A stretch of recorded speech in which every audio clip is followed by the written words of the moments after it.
Hello, I'm Dr. Bradford Wyman, and I'm going to be your professor and instructor for this installment of your MIP program for the elective 6222 Civil Military Relations.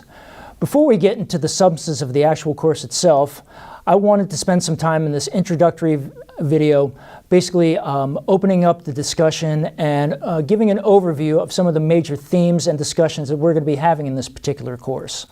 So the major question that we want to pursue here is, what is civil military relations and what is its place in both public policy and national security policy? This is one of the questions that we want you to pursue in the first lesson, is actually putting a definition onto what civil military relations is. Now, while there's no specific agreed upon definition, there's an opportunity for us to explore all the various different players and the various different perspectives that are on this very, very important topic. So after we explore the definition of this, we're going to spend the rest of the course examining the theoretical underpinning, going all the way back to the major theorists on civil military relations, particularly Samuel Huntington and Morris Janowitz. And then we'll talk about the primary players in this. Basically the three major organizations that comprise modern Western civil military relations, primarily the people, the government, and the military.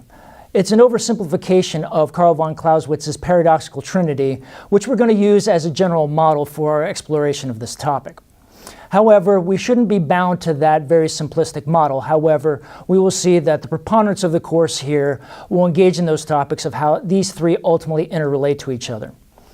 After we explore the theoretical underpinning of civil military relations, again, we will continue to explore and examine the major players, both the role of the government, the role of the military professional, and of the people of a particular polity, and how these three ultimately interact. The primary engagement of the United States government in this, along with their subsidiary, the military, is primarily going to be in the application of force. This is where the military and civil military relations comes to bear. So the decision-making that goes into when, where, how, and why military force should be applied is going to be a major topic of discussion. We'll explore that through several lessons in the first third of this course. Moreover, we're going to continue to explore beyond just how the military and their civilian masters ultimately interact, but also see how the people of a particular nation or government also interact, both with the politicians who set the policy and the military that they ultimately both provide and support. So we'll explore some subsidiary topics in this, particularly the role of what's known as the civil-military gap. What is the relationship between the military and its people, and the people and their government when it comes to the application of force? This has become an important topic, particularly in the last 40 years with the advent of the all-volunteer force and the movement away from the draft and conscription after the Vietnam War. The interplay of the American people or Western people with their military has drawn a lot of attention here, particularly in the last generation in the most recent conflicts. We're going to get a chance to explore what is known as the civil-military gap and the relationship and the closeness or distance between those two entities. And we'll also see how this plays out in tangential institutions such as the media and the role they play in that relationship as well. We'll also get a brief opportunity to look outside of the American context and for a short time, explore the other dynamics that exist in nations, both in the Western world and in non-Western traditions, and see how the interplay of the government, the people, and the military takes on a different context in different governments and in different civilizations. Finally, to round out the course, we're going to take an opportunity to culminate all of the various themes and intellectual explorations that we've taken on these topics and do a deep dive into two specific case studies that have happened in recent history with the most recent conflicts in both Iraq and Afghanistan. We'll take an opportunity to explore this in a broader context and see how the manifestation of policy was translated down to the application of military force in both of these wars.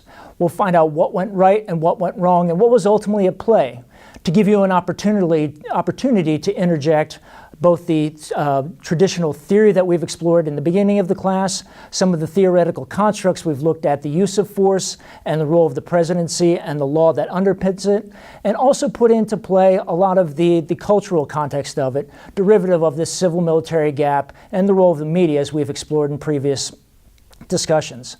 The end of the course will offer an opportunity for you to launch into a broader exploration after this of what is going to be the future of military relations. And this is ultimately where the application of this in your profession comes in. Armed with what we've explored historically and what's been happening in the present, we offer an opportunity for you to examine some of the possible directions that these particular issues and challenges will ultimately go in the future, both for the U.S. government and abroad. While the MIPP program is designed to provide solutions for practitioners in the fields of public policy, international policy, and national security policy, the pursuit of those solutions in the world of civil-military relations can be an inherent challenge, as there are very few identifiable practical solutions in the relationship between the government, the military, and the people. Moreover, you're going to find that there's a series of trade-offs where there are not necessarily winners or losers, but an attempt to reconcile the dilemmas as these three institutions interact with each other. As a product of that, my intent is not to push you towards textbook answers or solutions in this particular topic, but instead try to pursue more questions to instill a sense of inquiry and curiosity when it comes to these particular topics, as one can argue that civil-military relations touches all facets of the topics that you're going to be pursuing in this program writ large, whether it's national security policy, whether it's defense policy, law enforcement, or anything of that nature. It touches all of us, regardless of where your particular profession takes you. Therefore, it's my hope not for you to walk away from this course with particular solutions or particular answers, but instead to pursue a natural curiosity on these topics, to continue to ask questions, and continue to try to find some sort of understanding of the relationship between the military, the people, and the government of this, and whatever particular profession that you're engaged in is where do you fit in this dynamic and how civil-military relations ultimately shapes, designs, and steers you in the pursuit of whatever your individual profession is.